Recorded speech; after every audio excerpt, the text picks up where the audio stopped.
All right, guys, we're out here with this 2017 Toyota Highlander.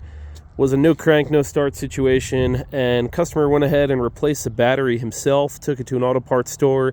They did say that the battery tested bad, so he went ahead and installed a new one, and still no crank, no start, no power to the vehicle at all. So I went ahead and get my voltmeter out to test voltage and see what the problem is here. And right away I noticed positive terminal. You can see the metallic battery post here. Negative side, yep, still has the protective cover on, covering up the negative battery post. So there you have it, guys. If you're going to install your own battery, make sure you know what you're doing. Got to have a good connection on the ground there for sure. That plastic will in fact keep your car from starting. So easy fix this time. Praise God for that.